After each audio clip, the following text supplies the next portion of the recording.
আমি আসলে এইসব এক্সট্রা কষ্ট নিতে চাই না, এত কষ্টের ভার আসলে নেওয়ার আসলে জায়গা নেই আমার জীবনে। তো আমি আসলে এখন একটা জিনিস খুব শিখেছি, সেটা হচ্ছে অ্যাভয়েড করা। জাস্ট তুমি অ্যাভয়েড করো এবং হ্যাপি থাকো। কারণ আমি তো আসলে চকলেট বিক্রি করতে আসিনি যে সবাই আসলে খুশি হয়ে চকলেটটা কিনবে। আমি একজন মানুষ, নানা রকম জিনিসপত্র আসলে মানুষের, সাধারণ মানুষের যেমন হয় আমার তেমনই হয়। রাগ, দুঃখ, কষ্ট, ক্ষোভ সব কিছুই হয়। তো সেখান থেকে আমি একটা রিয়াকশন করে বসতে কি হবে যায় না, নায়িকা মানুষ সেটা করা যাবে না। তো এই বাউন্ডারির মধ্যে যখন আমি পড়ে গেছি তখন আমার মনে হয় না, আমি জাস্ট অ্যাভয়েড করি। মানে আমি তো সবকিছু নিতে পারি না, আমি হুম করে রিয়াক্ট করে ফেলি। তো রিয়াকশনটা একটু মানুষ নিতে পারে না।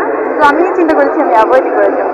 না, আমি আসলে সংবাদে এখন বেশি বিশ্বাসী না, কারণ যে কোনো কিছু অনেক সংবাদ হয়ে যায়। তো সংবাদটা এখন অনেক বেশি সস্তা হয়ে গেছে। আমি যেটা বলবো, যেটা অনেক মূল্যবান একটা জিনিস ছিল, সংবাদ হওয়া কিন্তু অনেক এক্সপেন্সিভ একটা জিনিস ছিল আমাদের কাছে।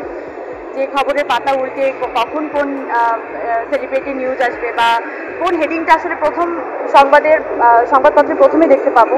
তো সেই জিনিসটা যখন দেখলাম যে আসলে এত বেশি গুলিয়ে গেছে, ইউটিউব অ্যান্ড নানা ধরনের জিনিসপত্রের মধ্যে স্প্রেড হয়ে গেছে, তখন আমি চিন্তা করলাম যে না, আসলে সংবাদ দিয়ে তো অনেক কিছু হয় না।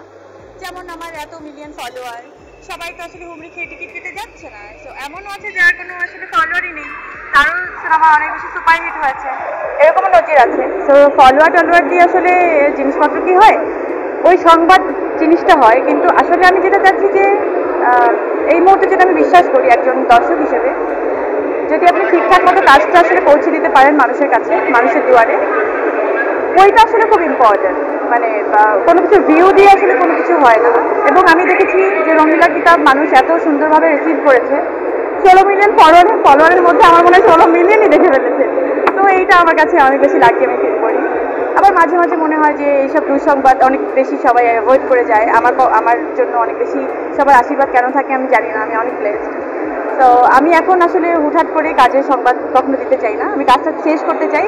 এবং যখন কাজটা দাঁড়গোড়ায় পৌঁছাবে মানুষের কাছে, তখনই মানুষকে নক করতে চাই যে কাজটা আমি রেডি করেছি আপনাদের জন্য।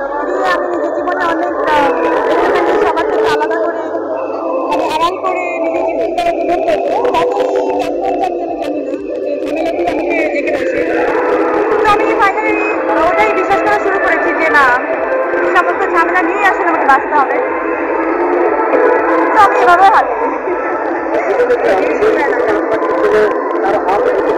হ্যাঁ, ও অনেক পজিটিভ, মানে এত পজিটিভ। আমার ফ্যামিলিতে আমি আমার নানিকে অনেক ভয় পেতাম। আসরের পরে উনি বাসায় বাইরে থাকতে দিতেন না। আমি মনে হয় 30 থেকে 40 মিনিট টাইম পেতাম বাইরে খেলার। তখনও একটা রেস্ট্রিকশন ছিল আমার জীবনে, কিন্তু এত রেস্ট্রিকশন এই মুহূর্তে আমি ফেস করছি যেটা আমি কাউকে বোঝাতে পারবো না। দিদি, আমি এটা ভিডিও শেয়ার করেছিলাম, আমি দেখেছেন। আমরা নাচের প্র্যাকটিস করছিলাম, আমার গ্রুপের কেউ আমার হাত ধরতে পারে।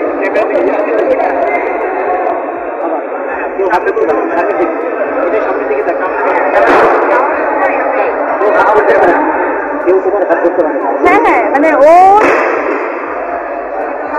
ওর চোখের সামনে ওর মা যতক্ষণ থাকবে ততক্ষণ ওর হয়ে থাকতে হবে। মানে এর বাইরে মানে ওর মায়ের সাথে কেউ হেসেও কথা বলতে পারবে না। ও অনেক বেশি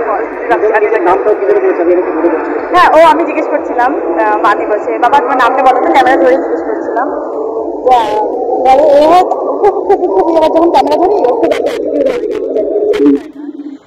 নর্মালি অনেক চঞ্চল, যখন আমি ক্যামেরাটা ধরি তখন একটু অন্য একটা ভাব নিয়ে ফেলে। আমি বললাম বলো তোমার নাম কি? শাহিন মোহাম্মদ পরি। আমি বলি নো বাবা, বলে শাহিন মোহাম্মদ, মানে শাহিন মোহাম্মদ পরি। তো এই আর কি। হ্যাঁ, আই এম ব্লেসড। আপনারা সবাই দেখেছেন, আমি কিন্তু সবার সাথে শেয়ার করি আমার সুন্দর মুহূর্তগুলো। হয়তো দুঃখের মেমোরি আসলে এভাবে শেয়ার করা হয় না, কারণ ওইটা আপনারা বুঝতে পারবেন না কে কতটুকু দুঃখ পেল। কিন্তু আনন্দ ভাগ করে নেওয়াতে আমার সবসময় বরাবরই খুশি লাগে, আর আনন্দ দ্বিগুণ হয়ে যায় আমার জন্য।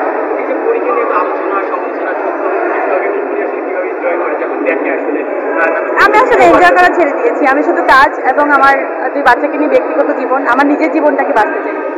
আমি কারোর কোনো কথায় আসলে বাঁচতে চাই না।